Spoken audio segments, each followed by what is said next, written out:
Hello বন্ধুরা, সবাইকে রথযাত্রার শুভেচ্ছা অভিনন্দন। ছোটদের আমার অনেক অনেক ভালোবাসা আর বড়দের আমি প্রণাম জানাই। তো আমি মেলা যাওয়ার জন্য এখন রেডি হয়ে পড়েছি। একটু মাকে ডাকছি বারবার করে, মা আসতে চাইছিল না। তো আমি আর মা একটু আয়নার সামনে দাঁড়িয়ে দাঁড়িয়ে একটু স্টাইল করছিলাম আর কি, আর কিছুই না।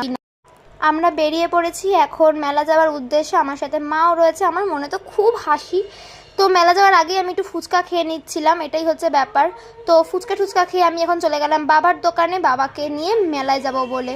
মানে বেশ ভালোই লাগছিলো যখন চারপাশটা বেশ অনেক আয়না। তো আর আমার আয়না মানে ভীষণ ভালো লাগে, কারণ আমি একটু নিজেকে দেখতে পারি ভালোভাবে। আর এদিকে বাবাকে রেডি করিয়ে নিয়েছি, বাবা একটু ফোনে কথা বলছিল, তারপরেই আমরা যাব মেলায়।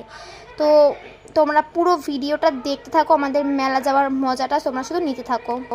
দেখো রাস্তায় প্রচণ্ড জ্যাম। আর এটা হচ্ছে আমাদের সিদ্ধেশ্বরী কালী মন্দিরের মেলা।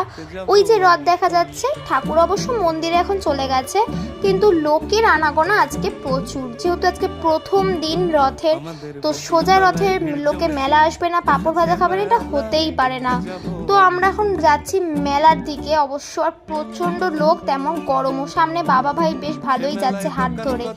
এবার মেলার ভেতরে আমরা গেটে প্রবেশ করছি আস্তে আস্তে, কিন্তু আজকে প্রচণ্ড বৃষ্টি হবে, মেলাটা একটু কাদা রয়েছে। কত রকমের দোকান, যেমন সাজার জিনিস তেমন রয়েছে খাওয়ার দোকান। মেলাটা ভীষণ সুন্দর, কিন্তু সেরকমই প্রচণ্ড কাদা। আমি প্রথমেই বললাম বৃষ্টি হওয়ার জন্য, কিন্তু এত লোক, বিশ্বাস করো এপাশে ঠেললে মনে হচ্ছে ওপাশে চলে যাবো। আর এই যে পুতুলের দোকান, এটা আমার সব থেকে প্রিয় একটা দোকান। তার সাথে আমরা এখানে একটা চায়ের দোকানও দেখতে পেলাম, খুব সুন্দর। এখানে চা বেশ বিক্রি হচ্ছিল, অনেক রকমের খাবার দোকান ছিল, আর এখানে একটা খেলার দোকানও ছিল। আর মেলায় আসবে জিলিপি খাবেন, এটা তো হতেই পারে না, তাই জিলিপির দোকানে প্রচণ্ড লাইন। আমরা আস্তে আস্তে বাইরে বেরোতে শুরু করলাম। এখন মোটামুটি বাজে ঘড়িতে 10টা, কিন্তু দেখো তাও লোক কম নেই, যেহেতু আজকে সোজা রথ। আর আমি প্রচণ্ড ঘেমে গেছি, আমার অবস্থা তো দেখতেই পাচ্ছ। আর মেলা আসলে আইসক্রিম খাবো না, এটা হতেই পারে না। বিশ্বাস করো যত দামি আইসক্রিম খাও না কেন, হয়তো এই আইসক্রিমের স্বাদ হয়তো কোনো আইসক্রিমের সাথেই হবে না। তো আমি আইসক্রিমটা খেলাম, বেশ ভীষণ টেস্টি লাগলো। আইসক্রিমটা খুব ভালো লাগলো, আমি ভীষণ মজা পেয়ে গেছিলাম এই আইসক্রিমটা খেতে, কারণ আমার খুব পছন্দের আইসক্রিম।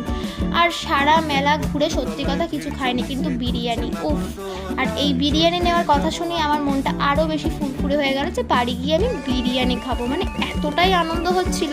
কিন্তু মেলায় আসলাম, কিছু সেভাবে খাবো না এটা হয়, তাই এখানে এসে খেতে শুরু করে দিলাম আমরা fish finger plus fish fry. প্রথমেই আমরা নিয়েছিলাম ফিশ ফ্রাই নিয়েছিলাম, ভীষণ ভালো ছিল খেতে, মানে অসম্ভব সুন্দর। তোমরা এসে এই দোকানটা একবার দেখতে পারো। তারপরে নিয়েছিলাম ফিশ ফিঙ্গার।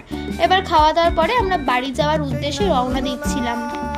আকাশে বেশ মেঘলা হয়েছে আর ঝিরিঝিরি বৃষ্টিও পড়ছে। আমি বিরিয়ানির প্যাকেটটা নিয়ে তাড়াতাড়ি করে বাড়ির দিকে রওনা দিচ্ছি, কারণ বাড়ি